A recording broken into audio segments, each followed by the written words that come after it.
नमस्कार, आप सभी का बहुत बहुत स्वागत है। आप देख रहे हैं सबसे बड़ा सवाल। मैं हूं परवीन शेख। दिल्ली में चुनाव हारने के बाद अरविंद केजरीवाल ने पंजाब में डेरा डाला है, लेकिन पंजाब में भी केजरीवाल की समस्याएं खत्म नहीं हुई हैं, बल्कि दिक्कतें काफी बढ़ गई हैं। दरअसल पंजाब में विपक्ष के नेता प्रताप सिंह बाजवा ने अरविंद केजरीवाल, पंजाब प्रदेश अध्यक्ष अमन अरोड़ा और सीएम भगवंत मान के खिलाफ शिकायत दर्ज करवाई है। बाजवा का आरोप है कि इन नेताओं ने उनके बयान को एडिट करके अपने सोशल मीडिया अकाउंट पर पोस्ट किया। वहीं दिल्ली में कई घोटालों में फंसे केजरीवाल एक और लीगल बैटल में फंस चुके हैं। इस बीच पंजाब मोहाली में हुए एक कार्यक्रम में केजरीवाल ने खुद के लिए नोबेल प्राइज की मांग की है। केजरीवाल ने दिल्ली के एलजी विनय सक्सेना का जिक्र करते हुए कहा कि उन्होंने दिल्ली में एलजी के होते हुए काफी सारे काम किए हैं, जिसके लिए उन्हें नोबेल प्राइज मिलना चाहिए। ऐसे में सबसे बड़ा सवाल यह है कि क्या दिल्ली में घोटालों के लिए नोबेल प्राइज मिलना चाहिए? क्यों प्रताप बाजवा ने आप नेताओं के खिलाफ खुला मोर्चा? इसी पर चर्चा के लिए स्टूडियो मौजूद हैं कैपिटल टीवी के एग्जीक्यूटिव एडिटर राजीव कुमार।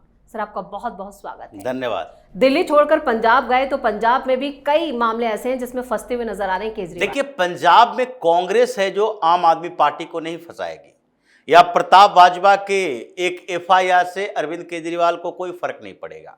पहले तो प्रताप बाजवा एफआईआर करवाएं, उसमें पंजाब की पुलिस अरविंद केजरीवाल की उनकी मुट्ठी में, वो दिल्ली आकर छापेमारी कर सकती है, लेकिन पंजाब पुलिस कभी अरविंद केजरीवाल के घर पर छापेमारी नहीं कर सकती, अरेस्ट नहीं कर सकती। मामला तो ऐसे ही रफा दफा हो जाएगा, कोर्ट में जाएगा, कोर्ट में लंबे लीगल बैटल चलता रहेगा।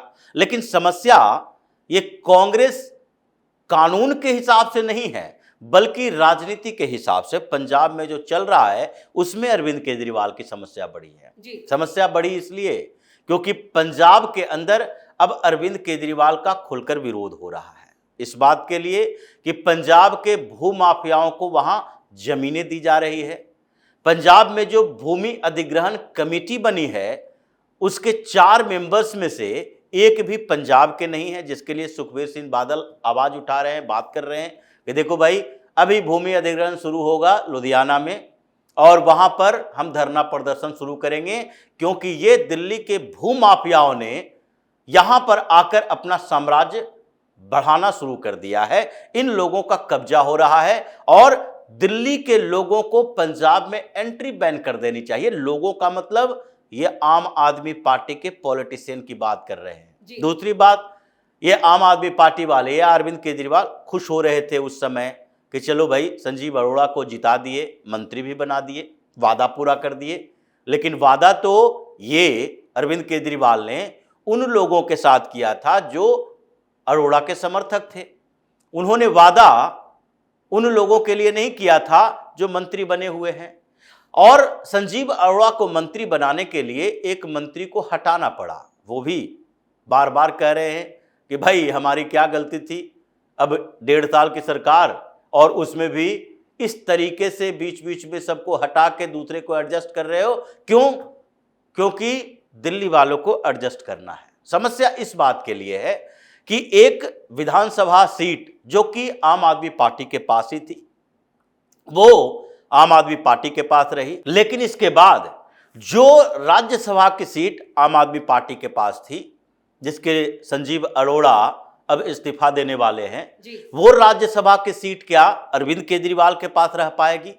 अरविंद केजरीवाल का मतलब है कि उनके किसी भी व्यक्ति के लिए ऐसा नहीं है कि अरविंद केजरीवाल खुद राज्यसभा जाएगा या फिर मनीष सिसोदिया जाएंगे या फिर उसका कोई और नॉमिनेट किया हुआ व्यक्ति जाएगा जिसकी जरूरत महसूस हो रही होगी कि भाई इन लोगों में से किसी को भेजो ताकि ये लोग हमारे साथ जुड़े रहें, क्योंकि ये राजदार हैं।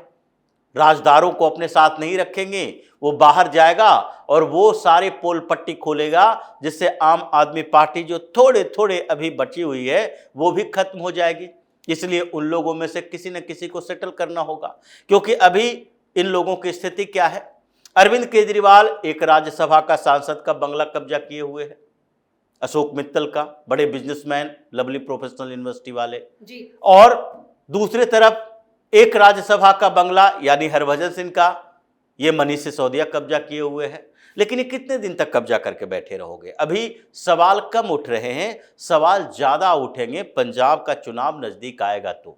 ये लोगों के पास लीगल स्टेटस उस बंगले में रहने का नहीं है। एक और बंगला है जिसमें कुछ और लोग रह रहे हैं, जिसके बारे में अभी चर्चा नहीं शुरू हुई है, क्योंकि वो भी एक राज्यसभा का बंगला है, राज्यसभा सदस्य का, जिसमें अरविंद केजरीवाल का ही व्यक्ति रह रहा है। तो ऐसे में ये जो राज्यसभा का खेल चल रहा था, क्योंकि ऐसा तो है नहीं कि लुधियाना वेस्ट के उपचुनाव में संजीव अरोड़ा इतने बड़े नेता थे या वहां के जाने माने चेहरा जिनके लाए बिना वो चुनाव आम आदमी पार्टी नहीं जीत सकती थी। वहां कई ऐसे कैंडिडेट थे, या तो गोगी की पत्नी को ही दे दिया जाता, उनके परिवार वालों को दे दिया जाता।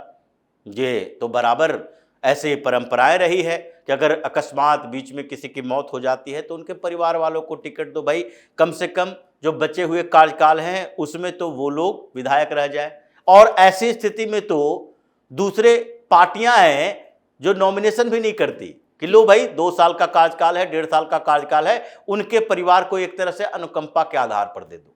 लेकिन अरविंद केजरीवाल ने वो नहीं किया। वो क्या किए, राज्यसभा सांसद को वहां पर खड़ा किए उपचुनाव में, जिसका कार्यकाल केवल 1.5 साल का है। अब वो 1.5 साल तक मंत्री रहेगा।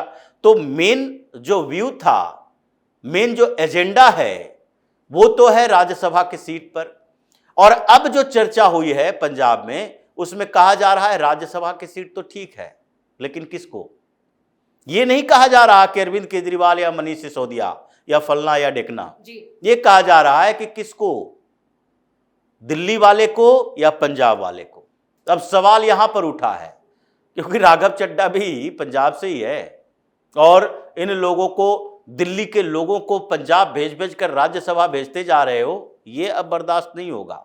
इसलिए दिल्ली वर्सेस पंजाब, इस बात पर अटकी हुई है बात कि अगर दिल्ली का कोई व्यक्ति राज्यसभा के लिए यहां नॉमिनेशन करेगा, जब संजीव अरोड़ा त्यागपत्र देगा, उसके बाद 2-3 महीना के बाद उपचुनाव होगा राज्यसभा का, लेकिन उस समय अगर दिल्ली का कोई, जो अरविंद केजरीवाल डर से इस बात को स्वीकार कर रहा है कि नहीं नहीं हम राज्यसभा नहीं जाएंगे, लेकिन मनीष सिसोदिया ने यह बात नहीं कही।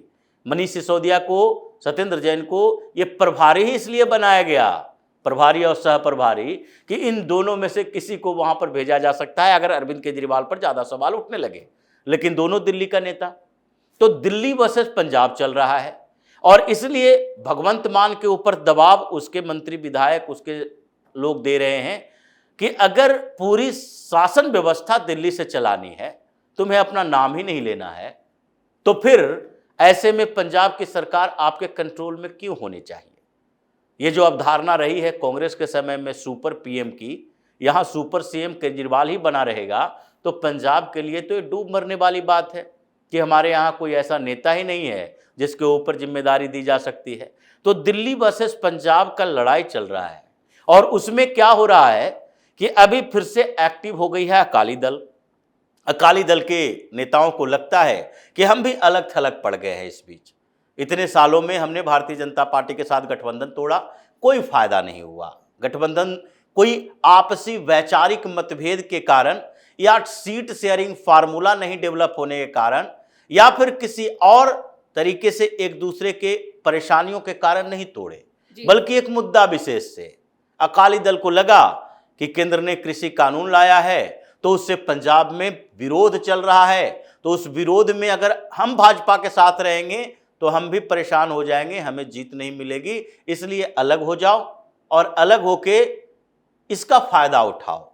लेकिन वो फायदा उठा नहीं पाए। इस बीच सुखबीर सिंह बादल की 4 बार से ज्यादा अमित शाह से मुलाकात हो चुकी है, लेकिन दोनों के बीच अभी आगे के लिए छोड़ दिया गया है कि चुनाव के समय में अब फिर से हम दोनों के बीच डील हो सकती है, सीट शेयरिंग फार्मूला भी डेवलप हो सकता है, एक साथ आ भी सकते हैं। क्योंकि अभी अगर आते हैं तो फिर बादल कहेंगे कि भाई हमारी बीवी को मंत्री बनाओ, जैसे पहले मंत्री थी, तो उसमें अभी पंजाब में चुनाव ही नहीं है, तो दोनों गठबंधन सिर्फ केंद्र में मंत्री बनने के लिए कर नहीं सकते, तो इसलिए इंतजार किया जा रहा है। तो एक तरफ वो मजबूत बनने की कोशिश कर रहे हैं कि जो आम आदमी पार्टी अकाली दल के नेताओं को टॉर्चर कर रही है, परेशान कर रही है, उसके लिए एक मजबूत आधार चाहिए कि कहीं न कहीं सत्ताधारी पार्टी या पावर के साथ हमारा गठबंधन हो।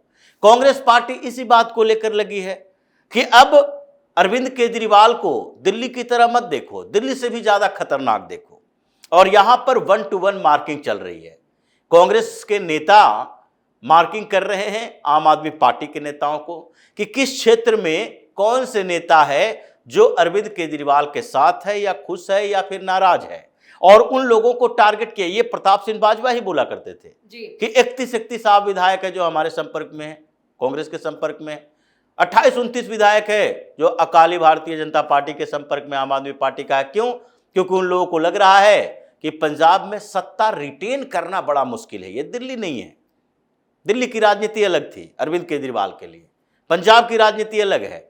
वहां पर दोबारा सत्ता में बने रहना ये बहुत मुश्किल है, कांग्रेस भी नहीं कर पाती, अकाली दल और भाजपा ने 1-2 बार कर लिया, वो बहुत बड़ी बात है, हर बार परिवर्तन होते रहता है। तो ये समस्याएं चल रही है जिसमें अरविंद केजरीवाल बार बार ह्यूमिलिएट होकर पंजाब से भाग रहा और उसके हाथों से ये राज्यसभा की सीट खिसकती जा रही है दिल्ली वर्सेस पंजाब के मुद्दे पर। और जिस तरह से आक्रामकता दिख रही है इस बीच, बादल की पार्टी हो या कांग्रेस हो, उसमें तो लगता है कि सबसे पहले ये दिल्ली वालों को भगाएंगे वहां से, उसके बाद भगवंत मान पर दबाव बढ़ेगा और उसके बाद इनके जो बचे खुचे आधार हैं उसको लेंगे। मतलब दिल्ली के बाद पंजाब की सत्ता भी अरविंद केजरीवाल से खिसकने वाली है। लेकिन इस दौरान जिस तरह से उन्होंने अपने लिए नोबेल प्राइज की मांग की है, उससे भी उनकी खूब जगहसाई हो रही है। देखिए, जिस तरीके से बात अरविंद केजरीवाल करते हैं वो तो तरीका ही है। ये एक पहली बार नहीं है, ये इससे पहले भी कई बार बोल चुके हैं कि हम विकट परिस्थितियों में काम करते हैं और उन विकट परिस्थितियों में काम करने के लिए नोबेल पुरस्कार मिलना चाहिए, हमें मिलना चाहिए। बिल्कुल, नोबेल में भी एक अलग पुरस्कार देना चाहिए। वह शांति के लिए नहीं, ये फिजिक्स केमिस्ट्री के लिए नहीं, ये साइंस के लिए नहीं, एक नोबेल पुरस्कार देना चाहिए फर्जीवाड़े के लिए। तो उसमें तो अरविंद केजरीवाल का नाम आ जाएगा कि जिस तरीके से आप सत्ता के साथ रह के, सत्ता में रह के अपने लिए फर्जीवाड़ा करते हो, जितने विभाग हैं सब में घोटाला करते हो, इसके लिए एक नोबेल पुरस्कार तो मिलना चाहिए। इसलिए कहा जा रहा है कि अरविंद केजरीवाल का दिमाग थोड़ा खिसका हुआ है। जो अभी फ्रस्ट्रेशन का लेवल है, कब अरविंद केजरीवाल कोमा में चले जाए कहा नहीं जा सकता, क्योंकि एक झटका और लगा अरविंद केजरीवाल पूरी तरह से बर्बाद हो जाएगा। चलिए, इस तमाम जानकारी के लिए और सटीक विश्लेषण के लिए आपका बहुत बहुत धन्यवाद। केजरीवाल ने जिस तरह से अपने लिए नोबेल प्राइज की मांग की है उस पर लोग हंस रहे हैं, उनकी जमकर फजीयत हो रही है। बीजेपी ने तो तंज कसा है कि उन्हें भ्रष्टाचार के लिए नोबेल मिलना चाहिए। वही शराब घोटाले से लेकर तमाम घोटालों में फंसे केजरीवाल अब पंजाब में भी कानूनी फेर में फंस चुके हैं। यानी अब उनकी और उनकी दिक्कतें उनकी पार्टी की और बढ़ने वाली हैं। इस खास शो में इतना ही। वीडियो कैसा लगा कमेंट करके अपनी राय जरूर दें। वीडियो को लाइक करें, शेयर करें और कैपिटल टीवी को सब्सक्राइब जरूर करें। धन्यवाद।